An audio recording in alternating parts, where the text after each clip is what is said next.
Hello guys, so my name is Amit Goyal. Welcome to Rankers World. 2026 आ गया है।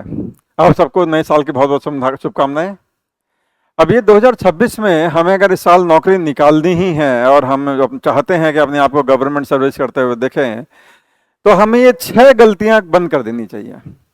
अब ये जो 6 गलतियां हैं, ये मैं अपने जो 20 साल का मेरा एक्सपीरियंस है टीचिंग का, तो उससे मुझे समझ में आया कि बच्चे क्या क्या गलतियां करते हैं, क्या क्या वो मिस्टेक करते हैं ड्यूरिंग देयर प्रिपरेशन, और क्यों ज़्यादातर बच्चे एसएससी के रह जाते हैं, एग्जाम नहीं निकाल पाते और बहुत मेहनत करने के बावजूद नहीं निकाल पाते। तो वो और कुछ बच्चे ऐसे होते हैं जो जिस भी एग्जाम में बैठते हैं वो उसको फोड़ के रख देते हैं। तो क्या अंतर है इन दोनों बच्चों में, और वो क्या वाले बच्चे क्या अच्छा करते हैं और ये फेलियर्स वाले जो क्या गलत करते हैं। तो यहाँ पे हम उन 6 गलतियों को देखेंगे जो मेरे 20 साल के अपने एक्सपीरियंस का निचोड़ से मैं आपको बता पा रहा हूँ। तो देखिए, अगर आपको इस साल की नौकरी चाहिए तो आपको क्या क्या गलती नहीं करनी चाहिए। तो लेट्स स्टार्ट विद दिस। हमें पूरा पेपर को समझना होगा, कॉमन मिस्टेक्स हमें समझनी होंगी, और जो ज़्यादातर बच्चे हम जो करते हैं वो हमें नहीं करना होगा। तो हम पहली गलती लेते हैं कि हमें एक तो सिलेबस की पूरी क्लैरिटी होनी चाहिए।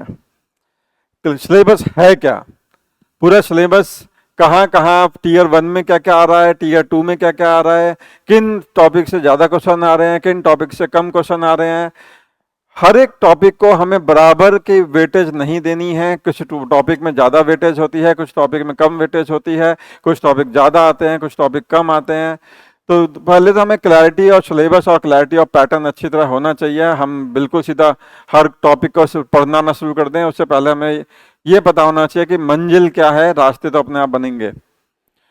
दूसरी बात, टीयर वाइज स्ट्रेटजी। बच्चे ये नहीं करते हैं, बच्चे बस पढ़ना शुरू कर देते हैं, लेकिन ये हमको ये भी समझना चाहिए कि हमें टीयर 1 और टीयर 2 दोनों का एग्जाम क्रैक करने पड़ेंगे, तभी जाके हमारा फाइनल सिलेक्शन होगा। तो टीयर 1 की स्ट्रेटजी थोड़ी डिफरेंट है, टीयर 2 की स्ट्रेटजी थोड़ी डिफरेंट है। हम इस वीडियो में ये बात नहीं करने वाले कि क्या स्ट्रेटजी है, लेकिन हमें दोनों में अलग अलग स्ट्रेटजी के हिसाब से, और शुरुआत से ही हमें दोनों के क्लैरिटी होनी चाहिए माइंड में, और दोनों के हिसाब से हमें तैयारी करनी चाहिए। ऑफ कोर्स रैंडम प्रिपरेशन हमें कोई फायदा नहीं देने वाली है।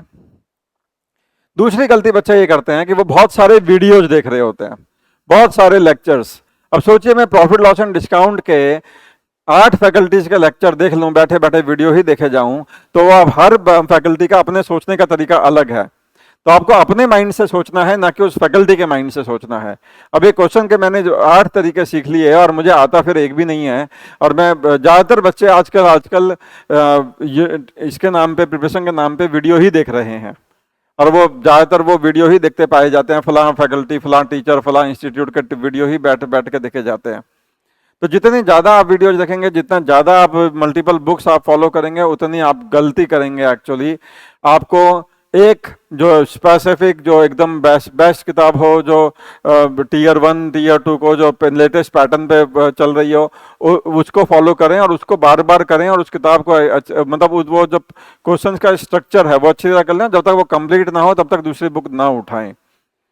ऑफ कोर्स हम क्या करते हैं, हम प्रैक्टिस डिले करते हैं, वीडियो ज़्यादा देखते हैं, लेक्चर ज़्यादा लगाते हैं, खुद क्वेश्चन कम करते हैं। ये हमारी सेकंड मिस्टेक है।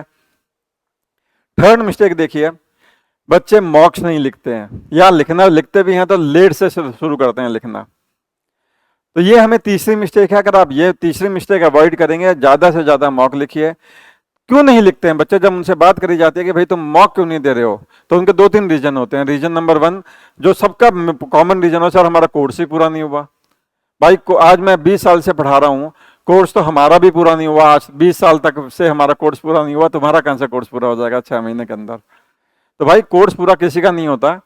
आज भी हमें नए नए तरह के क्वेश्चन दिखाई देते हैं, आज भी हम नए नए तरह के चीज़ें हम करते रहते हैं, नए हम अभी तक पढ़ते रहते हैं।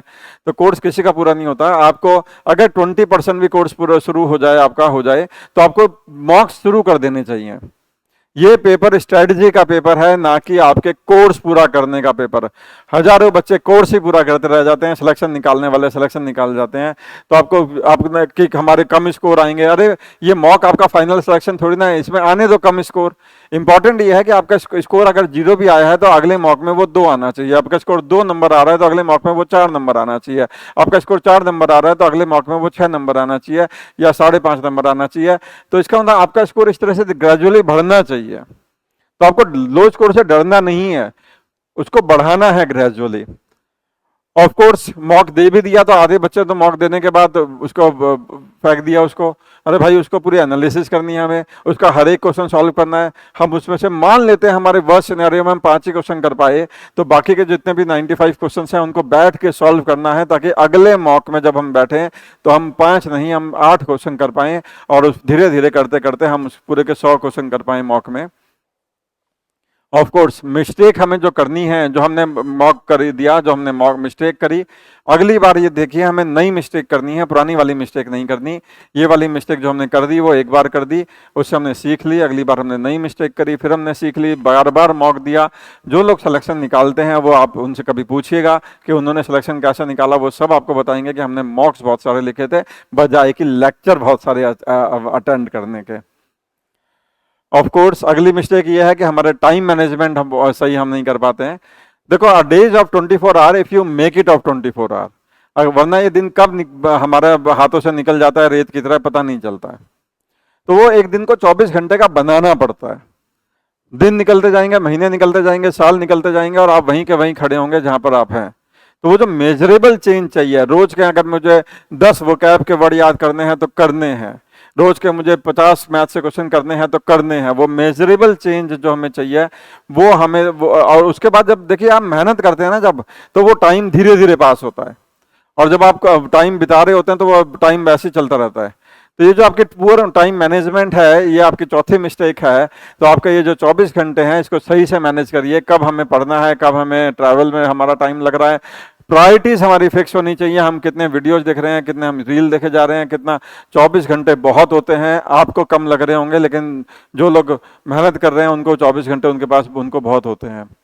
ऑफ कोर्स हमें सेक्शन स्ट्रेटजी बनानी चाहिए, यानी कि जो हमारे पास जो टीयर 1 में 4 टॉपिक्स आते हैं उन चारों टॉपिक्स पे हमें ध्यान देना होगा। ऐसा ना हो कि हम एक ही टॉपिक करते रहें और दूसरे टॉपिक को इग्नोर मारें, फिर 1 महीने बाद हमें याद आए कि वो भी तो करना था, फिर हम उस टॉपिक में लग जाएं, फिर हम तीसरे सब्जेक्ट को इग्नोर मारें। तो ये सब ये ज़्यादातर बच्चे ये मिस्टेक करते हैं। हमें चारों सब्जेक्ट साथ लेके चलने चाहिए। अगली मिस्टेक क्या है, ये बहुत ज़्यादा बच्चे ये भी मिस्टेक करते हैं कि वो मैथ्स ही करते रहते हैं या रीजनिंग ही करते रहते हैं, और वो जीए और इंग्लिश कब उठाते हैं, जब पेपर सर पे आ जाता है। तो गाइस जीए और इंग्लिश भी उतनी ही इंपॉर्टेंट है जितनी आपकी मैथ्स और रीजनिंग है। ये एक स्ट्रैटेजी का एग्जाम है, जैसा मैंने पहले कहा, आप जीए और इंग्लिश को भी शुरुआत से ही उतनी इंपॉर्टेंस दें और शुरुआत से ही उस पर उतनी मेहनत करें जितनी आप मैथ्स और रीजनिंग में कर रहे हैं, और लास्ट के लिए उसको ना छोड़ें। ये आपकी 5वीं मिस्टेक है, अगर आप इसको अवॉइड करते हैं तो अगेन इस साल आप सिलेक्शन निकाल सकते हैं। और अगली है कि इनकंसिस्टेंसी। अब ये सबसे बड़ी मिस्टेक है, ये लास्ट मिस्टेक है जो ज़्यादातर बच्चे करते हैं। हमने 3 दिन तो खूब मेहनत करी और उसके बाद हमारा जोश कम हो गया, और उसके बाद हमें पता चला 3 दिन हमने टाइम ऐसे ही बिता दिया, पता नहीं चला। फिर एक दिन उठे कि अब पढ़ेंगे, अब मंडे से पढ़ेंगे, 1 तारीख से पढ़ेंगे, नया रजिस्टर लेकर आएंगे तब पढ़ेंगे, मंदिर में मत्था टेक कर आएंगे, गुरुद्वारे में मत्था टेक कर आएंगे तब पढ़ेंगे, और ये प्रोसेस चलती जाती है। ये मंडे कभी नहीं आते, वो 1 तारीख कभी नहीं आती। तो अब प्रॉब्लम क्या है कि प्रॉब्लम है कंसिस्टेंसी की। क्वांटिटी से ज़्यादा इंपॉर्टेंट है कंसिस्टेंसी। आप रोज 50 क्वेश्चन नहीं कर पा रहे हैं, मत करिए, रोज 40 ही क्वेश्चन करिए, लेकिन रोज करिए। आपने 4 दिन मेहनत करी और एक दिन छुट्टी मार ली तो इसका मतलब आपने वो 4 दिन में पानी फेर दिया, क्योंकि जिस दिन आपने छुट्टी मारी अगले दिन आपका मन नहीं करेगा, तीसरे दिन आप भूल चुके होंगे, चौथे दिन से आप फिर से यही होगा कि मंडे से पढ़ेंगे। हमारा एक माइंड एक तरीके से काम करता है जिसमें हम एक प्रोसेस में चीज़ों को सीखते हैं, और उसमें ब्रेक आता है तो हमारा माइंड फिर वो उन ब्रेक्स को हैंडल नहीं कर पाता है। और हम जैसे ड्राइविंग हम कैसे सीखते हैं, जब हम लगातार चलाते हैं तो गाड़ियाँ हम सीखते हैं, ना कि हम ज्ञान देख के वीडियोज देख के ड्राइविंग सीख सकते हैं। ऐसे ही मैथ्स, ऐसी रीजनिंग, ऐसी जीए, ऐसे इंग्लिश लगातार करने से हमें आएगी, ना कि वीडियोज देखने से, ना कि इधर उधर से ज्ञान लेते लेते। तो गाइज ये 6 मिस्टेक्स थी। अगर हम इन 6 मिस्टेक्स को सुधारते हैं तो 2026 आप सबके लिए शुभ हो। आप सब इस 2026 में इस सरकारी नौकरी निकाल पाएं, ये हमारी शुभकामनाएं हैं। रैंकर्स वर्ल्ड की शुभकामनाएं हैं, हम सारे फैकल्टीज की शुभकामनाएं हैं आपके साथ। Thank you, bye bye.